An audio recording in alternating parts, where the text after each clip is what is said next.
Radio Usal Podcast.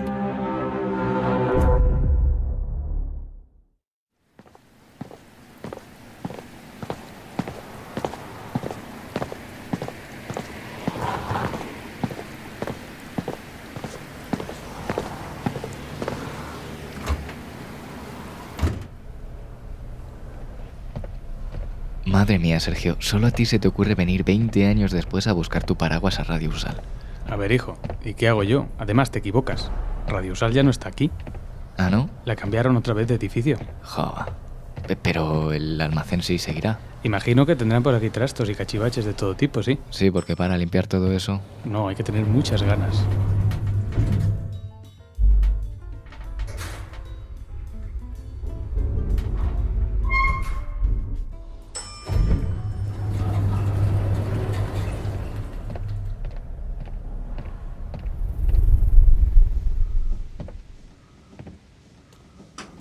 A ver. Bueno, pues seguimos buscando. Sí, ¿qué encuentras por ahí?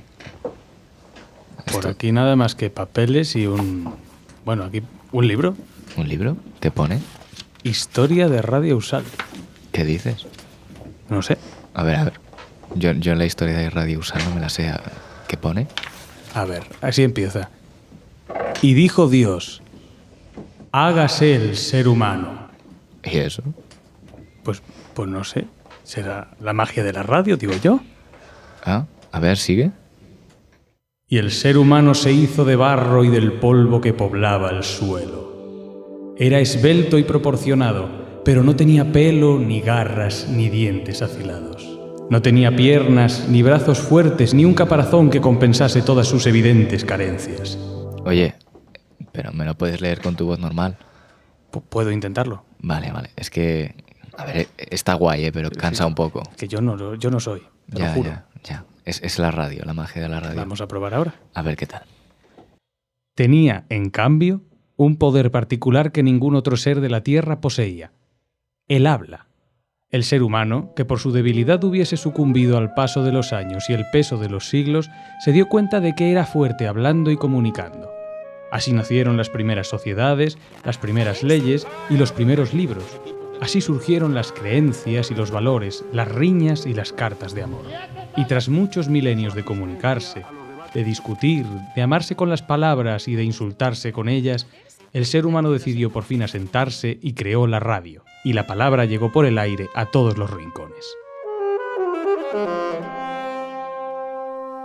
La radio fue desde entonces una civilización nómada, insegura en sus inicios. Su vida consistía en migrar y luchar contra las inclemencias de un mundo que aún no la comprendía. Pasados los años, sin embargo, el pueblo de la radio se expandió por el mundo y con él se expandieron sus palabras. Sus primeros asentamientos firmes se produjeron en las grandes ciudades, donde las oportunidades eran más y mejores para un pueblo que apenas acababa de nacer. En ellas, entre rascacielos y anchas avenidas, encontró el pueblo de la radio un lugar idóneo para comenzar. Sin embargo, y paradójicamente, las grandes poblaciones se le quedaron pequeñas. Sintió entonces la necesidad de conquistar el mundo en todo su esplendor y los asentamientos de la radio llegaron a otros lugares menos concurridos, donde la vida parecía más difícil, pero también más tranquila. Pues vaya birria. Esto no sirve, pero vamos, ni como libro de retrete. Oye, a mí me estaba interesando, está como bien escrito y tal, ¿no? ¿Tú crees? Sí. No me dirás que te apetece seguir leyendo. A ver, un poco más, ¿no? O sea, no hemos llegado a Radio Usal todavía, por lo menos. Bueno, vamos a darle una oportunidad. Venga, es que nosotros no estábamos cuando se creó y por darle un poco de sentido a nuestra existencia. Pero qué curioso eres, hijo. Fue entonces cuando llegó este pueblo a la ciudad de Salamanca. Como ocurre con todos los pueblos, los inicios fueron humildes y sencillos, con los recursos estrictamente necesarios para poder sobrevivir. Los periódicos de la época, maravillados con la llegada de la radio, describían así el primer lugar donde se instalaron los radiófilos. Consta de una cabina de emisión con 2 micrófonos admirablemente instalada. La sala de espera, decorada con gusto, y en una estancia situada en el patio está instalado el equipo transmisor de la estación radiodifusora. Lo primero que estos forasteros venidos de muy lejos les regalaron a Salamanca fue una emisión de la Marcha Real, seguida de un discurso inaugural y de una emisión pública en la Plaza Mayor, a la que asistieron los grandes personajes salmantinos de la época. Desde entonces y hasta el mismo día de hoy, las cosas fueron cada vez mejor. El pueblo de la radio fue acogido con júbilo y popularidad en la ciudad y en poco tiempo se convirtió en una tradición el sentarse alrededor de la radio a escuchar las últimas noticias y las músicas y las radionovelas.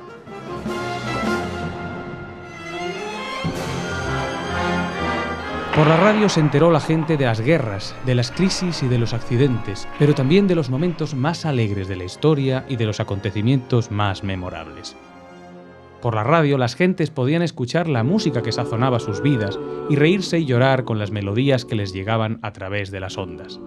Pero al pueblo de la radio no le tardó en surgir el gran enemigo de la televisión, que con sus imágenes blanquinegras primero y luego coloreadas amenazaban a la radio con la desaparición. La fortaleza del pueblo de la radio, sin embargo, le permitió salir adelante y amistarse con la televisión, comprendiendo que la comunicación las unía y hacía más fuertes. Llevaba ya cerca de 7 décadas el pueblo de la radio en Salamanca cuando llegó, hace 30 años, otro pueblo. Era un pueblo enérgico, joven, renovado y fértil de personas que decidieron hacer de la comunicación su bandera y del conocimiento su lema. Era el pueblo de la radio universitaria. Los integrantes de dicho pueblo ya sabían lo que era la radio, y muchos se habían criado con ella en la cocina o en el salón de sus casas. Muchos también habían encontrado su vocación gracias a la radio, terminando por formar parte de una universidad centenaria en la que ahora encontraban el suelo idóneo y fecundo donde crecer. El primer líder de aquel pueblo nómada pidió asilo en la ciudad y el asilo le fue concedido en un lugar sombrío, húmedo y soterrado, donde guarnecerse del frío y de los aires invernales. Quizás no era el rincón idóneo para comenzar una vida, pero no podían demorarse buscando lugares mejores. Era lo que tenían y debían conformarse con eso, con la humedad en el ambiente y con el aislamiento que los sótanos siempre arrastran. Sin darse cuenta, el incierto pueblo de la radio universitaria se había convertido ya en un pueblo sedentario que hundía sus raíces por primera vez en las tierras universitarias salmantinas. Bueno, ya hemos llegado. ¿Ya sí? Ahora... A mí me da curiosidad a ver si hablan de nosotros, ¿no? ¿Tú crees? Después de tantos años. No Estaremos sé. ahí escritos. No sé, a ver, sigue un poco. Venga, seguimos.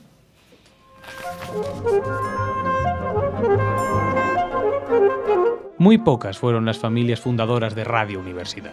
En un primer momento, aquellas familias buscaban paliar con sus actividades las más básicas necesidades radiofónicas, pero la radio no tardó en virar hacia la cultura entendida en un sentido amplio. Los libros, la música, los grandes temas de la humanidad y los más pequeños conquistaron instante por instante el ambiente universitario y la ciudad de Salamanca. Pronto empezaron las entrevistas a los personajes que marcaban el ritmo de la vida universitaria y nacional y que se convirtieron en los puntos de referencia del pueblo de la radio. Pasarían por aquella población individuos del mundo de la política, de las ONGs o de la música. Senadores, cantantes de la hemeroteca española o docentes tuvieron siempre voz en las entrevistas que Radio USAL realizó desde sus comienzos y cuyo testigo recogerían los integrantes de la familia de ideas verdes incoloras, que dieron a las entrevistas un toque de aires renovados sin olvidar los compromisos de Radio USAL con la información y la actualidad que se mantienen hasta el día de hoy, 3 décadas después. Esos mismos compromisos los mantuvo también con los problemas de nuestro tiempo, ya que a pesar de los comienzos humildes, el pueblo de la radio universitaria supo siempre hacia dónde dirigir la mirada. De la mano de la juventud, siempre enérgica, el pueblo de Radio USAL se preocupó por asuntos que hoy nos resultan habituales, pero que en los 90 no eran tan comunes: la violencia de género, los derechos LGBTI o la inmigración, entre otros. El compromiso del pueblo de la radio con la actualidad fue inmediato y se convirtió en toda una seña de identidad de Radio USAL. Buenos días, Josefina, y muchísimas gracias Cuando casi nadie hablaba seriamente de la violencia machista como un asunto central de la sociedad, en este pueblo se realizaban ya programas monográficos sobre el asunto. Las gentes del pueblo no deseaban ignorar la realidad. Al contrario, luchaban por ella. Tanto así que con el tiempo se llegaría a conformar la familia Mujeres, encabezada por Elena Villegas, que con sus voces y proclamas pusieron de manifiesto las desigualdades del mundo laboral, académico y social. La labor de aquella familia fue pronto continuada por otra, la del Observatorio sobre Violencia de Género, que de la mano de Esther Martínez dedicó ingentes esfuerzos en recopilar datos y levantar acta de esta parte de la realidad social. El Observatorio Radiofónico de la Violencia de Género Tal fue su trabajo que los ecos de las reivindicaciones feministas se expandieron hacia el otro lado del Atlántico, hasta las lejanas tierras de Brasil. Allí también las voces se unían para luchar contra la violencia de género, y tales fueron los nexos con Radio USAL que sus voces y las nuestras se hicieron una y sonaron mucho más fuerte. También los medios nacionales se hicieron eco de las reivindicaciones del pueblo de la radio universitaria, y fue así como la SER prestó sus micrófonos a una causa más que justa. Difunden Radio USAL y Radio Salamanca de la cadena SER. Sin dejar jamás a un lado las luchas sociales, el pueblo de la radio también luchó por convertirse en un epicentro cultural de referencia. Apenas 5 años después de la fundación de Radio USAL, Alberto Sansegundo llegó para quedarse con su familia. Venía del norte, conduciendo un coche impulsado por música y por las grandes citas de la literatura universal. El sitio debió gustarle y se asentó con su programa literario y musical titulado Buscando leones en las nubes. Fundó así una de las familias radiofónicas más longevas de toda la radio universitaria, la cual desde sus mismos comienzos se impuso por meta el hacer llegar la cultura hasta las casas a través de las ondas.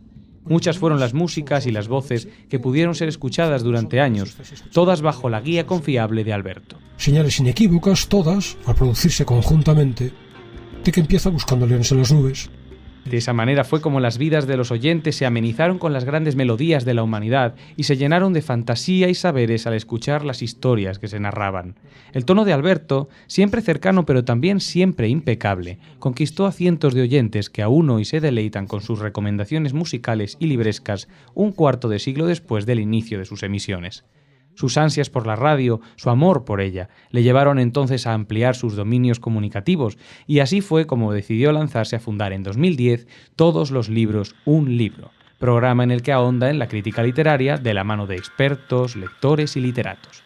Y aunque no lo sabía, no se quedaría solo en el mundo de la radio literaria y musical. Llegarían con los años nuevos programas de referencia que, con sus tonos propios y sus matices particulares, contribuyeron a ampliar las ya inmensas familias de la literatura y la música.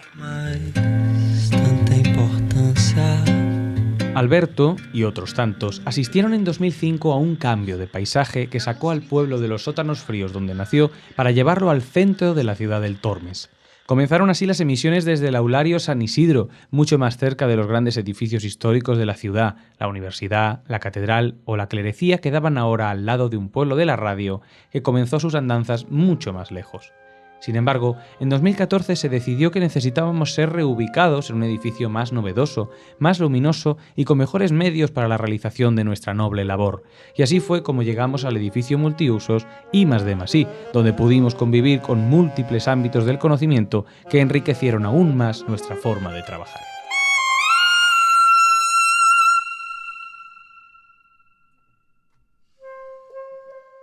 Otra de las longevas familias radiofónicas que vivió para contarnos estos cambios de escenario fue la de Santiago Velázquez, llamada El Túnel del Tiempo, y aunque por tal nombre pudiera parecer que lo suyo era ahondar en los más lejanos anales de la existencia humana, aquel túnel nos conducía a otra parte de la historia, una más reciente: los grandes éxitos de la música internacional de los 70, 80 y 90. Con Velázquez y su amor por la melodía, la emisora se llenó aún más de sonidos armónicos con los que amenizar las jornadas y con los que rememorar. ¿Qué hacía yo cuando escuché esta canción por primera vez? ¿Dónde estaba yo entonces? ¿Cuánto han cambiado las cosas en el mundo desde que se escribieron estas letras? Santiago le demostró al pueblo de la radio, una vez más, que la música tiene el poder de mover a las personas, de transformar sus mentes y de hacerlas recordar.